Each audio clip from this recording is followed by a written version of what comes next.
back and forth. Yeah, Rob's broken. Rob's kind of scary. He's he builds a big wall and Roy like sits there and contemplates how like he can try and find footholds to get around it. Got to play baseball. As soon as he throws the gyro, just pretty much. Just got to get that bunt. Uh-huh. So, anyways, we got losers semis. I believe this is losers semis. Yeah, this is semis. Oh, I was totally wrong. I totally forgot about Sergio. I thought it was going to be Gio, but. Oh, yeah, that's right. Yeah, so I believe these two actually played in winners. Yeah, Sergio won. Sergio being AeroLink and yes. Austin being Austin. Of course. In case you didn't know. All right, nice pivot grab. Needs some good damage. What was that smash DI? He just like went backwards. Yeah, that is one thing that seems like you can do against the Ness down throw. If you DI like in towards him up high, it's pretty difficult to get a double forward air follow up just because you can SDI back, and then if he drifts back, then it's pretty hard to follow them if they do go forward. But you can get the up air. Oh my God, that was close. That was a good edge cancel on the air dodge. Yeah, it's really hard to do. All right, so they're just they're spacing some attacks. Awestin punishes the kind of greedy witch time with a grab. Yeah, so that was one thing that Awestin mentioned from talking earlier today, that they're set in winners, is that he did get witch timed a lot by AeroLink, which makes sense considering AeroLink is like, Awestin is more like an aggressive player. Like he's very, like he moves into your space and presses buttons. That's always the overall game plan. So working around that is going to be one of the major points in this game. All right, back throw. Got Ness off stage. Got him in the air. Going for some kicks. Didn't work out. Yeah, very difficult to chase down Ness in the air with his very nice aerial mobility. Ooh, but very well spaced back air from AeroLink's going to take it. But this isn't too big of a mountain to overcome. I mean, back throw kill percent. Yeah, Bayonetta is not a heavy character by any means. So back throw across the stage, not good DI. If he had DI'd it, probably still not, honestly. Yeah. Bayonetta. But I don't know, he had no rage. But he did have no, no Bayonetta's pretty light, but though, she right? Is, yeah, she's really light. Yes, Sergio's making it really awkward for him to get the down throw follow-up. Like, he just missed a follow-up. I never see Awestin do that. I think he did like a half DI or something. He went right above his head. Yep, this time going to DI out. Awestin kind of getting caught up by the platform. Not getting the kind of damage what you would see off of Ness down throws. Dude, Bayonetta's up tilt is just so sassy. It is super sassy. It looks like a model pose. A lot of her animations are like the sassiest thing I've ever seen in my life. For anyone who hasn't seen it, go turn on your Wii right now and go look at the animation for when she clashes with an attack. It's actually the sassiest thing in the entire universe. I don't think I've ever seen that. It's great. And her roll from the ledge also. Not quite so much sassy, but just like crazy spider lady. A lot of her animations are very, very flavorful. So we got a pretty even game. Okay, nice down air. Not quite going to kill. The landing hitbox on that is super strong. It is. It did actually get weakened in the latest patch. Yeah, I saw. Even with that, it's still definitely a threat. Still definitely going to take your stock. If you get him at the wrong time, the big up E hitbox is saving him from the follow-up on that PK fire. Back throw. Ooh, nice back throw. That's definitely going to be it. Yeah, with all that 106 rage, 120. Yeah, that's a wrap. Awestin taking game one. Awestin took game one. Bayonetta looking a little bit upset with those she's really not putting her all into those claps. Yeah, you know, it's really a patronizing clap. Yeah. To be honest, it really is. It's just so rude. Congrats, little boy. So, anyways, yeah. So is Bayonetta's up B? It's not invincible, is it? It's not invincible. It's just hella fast. Yeah, it's like frame 4, and it's got a. And the hitboxes are like Xbox huge. Like she's actually, you don't see it in the animation, but she's whipping out an Xbox. Xbox huge, yes. That's how big it is. Not Xbox 360. These are original Xbox controllers. Xbox controller. You play with those controllers? Those are controllers from my hands. Yes, they're great. They really are. I imagine you love those. Yeah, I love those controllers. Everyone complains about them. I'm like, what? They were great.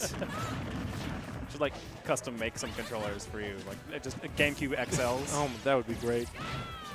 That was some low DI on the Ness forward throw, and he just misses that grab. Yeah, AeroLink there had used 3 or 4 of the first options, first movement options, so he had a bunch of landing lag, and Awestin probably could have grabbed him. Yeah, that is one thing for anyone who does not know. The more special moves, side B and up B, that Bayonetta uses in the air. Whenever she lands, she has like the kind of like the extra landing leg you'll see from some characters, like Marth and Roy, whenever they get interrupted in their up B. Yeah. But just always, no matter what she did on landing. So if she tries to do a lot of cheeky stuff in the air, that would have been cool. Yeah. I don't say that a lot about Bayonetta. Yeah, if you try to do a lot of cheeky stuff with Bayonetta, like you can get caught on the landing. It's a big window if you know to look for it. Yeah. Okay, yep, those dive kicks. Not so great reward now that the angle has changed, but still very, very safe.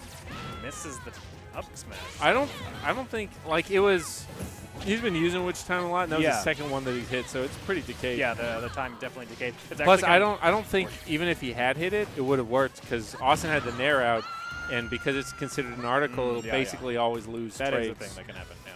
So, yeah. Yeah, a lot of times you'll see Bayonettas use like that up tilt first instead of for the up smash if it's a fresh Witch Time. But that was a very decayed Witch Time, so maybe if it was completely fresh, you would have had time to set up the up tilt. Oh yeah, definitely. He could have made a sandwich. Come back. Come back. Ooh, nice up smash. And that was super even. Yeah, only 15% difference. He was going for, it looked like he was going for down tilts, and then AeroLink got that up B out of there. Yeah, it's just so crazy how hard you can DI the side B now. Yeah, side B and the up B itself. A lot of times you can just, like, if you smash DI hard enough, if it's not hitting you with like the center of the up B, you can actually just slip out of the multi-hits. And like the up B up air is a thing at the patch, as long as you SDI up. I mean, even before the patch, like if you've seen Esam's video, if you've actually played, like practiced it, you could SDI out of the up B up air like super high up a lot of the time. And now it's pretty easy, honestly. For anyone out there who's losing to Bayonetta, you have absolutely no excuse to not learn how to do it. Oh, great tech, great tech. Goes for the 2-frame, but good recovery, avoiding that. AeroLink. Bats within. Is so close. He really needs to not get grabbed. Yeah, one back throw will be plenty to finish the stock off. Oh my god, that almost killed. Shielding that landing up air. AeroLink's got really good avoidance, but he needs to make something happen quick. Back air, and that's gonna be it. All right, AeroLink. He just delivered that back air, the FedEx. Yeah, that was rush delivery. Right, that he drone paid extra. coming in. Yeah, the Amazon drone it was like delivering the back actually air. putting it in through your window and like putting it on the dresser in your room. So we're going to the next game. Going to Smashville. Honestly, don't understand enough about Bayonetta to know why you would want Smashville. So Smashville is this is actually Austin's kind of big. Yeah. But one of the big things. Oh my God! Are you kidding me? God! That killed Bats him Within at just like screwed 10%. him. He just got destroyed by Bats Within. That is such a huge start. That's for awful. Awestin. I'm so sorry. I think that would have still happened if he did have a normal air dodge, just because the duration of Bats Within is similar. But the fact that he died.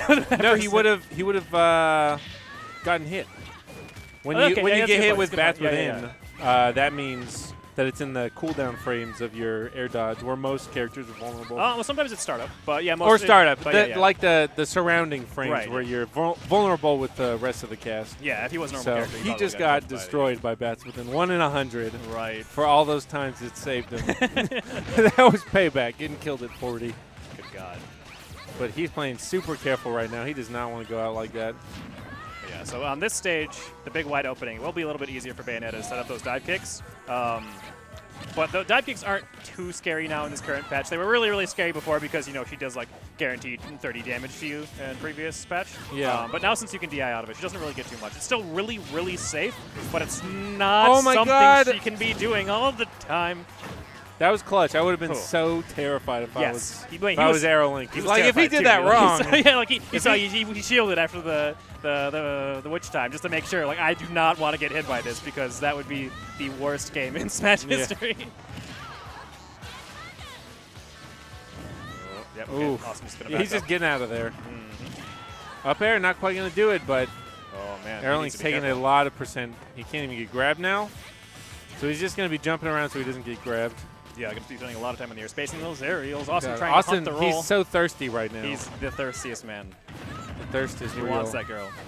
Yeah, he's the smasher approaching the one girl at the tournament. That's how thirsty he is. The thirstiest. Ooh! And a clutch down smash, catching the double jump from the ledge. That down smash, such a good tool at covering that position. Yeah, it's got such low cooldown. Such low cooldown. Really safe. It's actually pretty hard versus Bayonetta to 2-framer on the slanted sides like that. See, look, the Bats Within just destroyed him. Yeah, but you're right.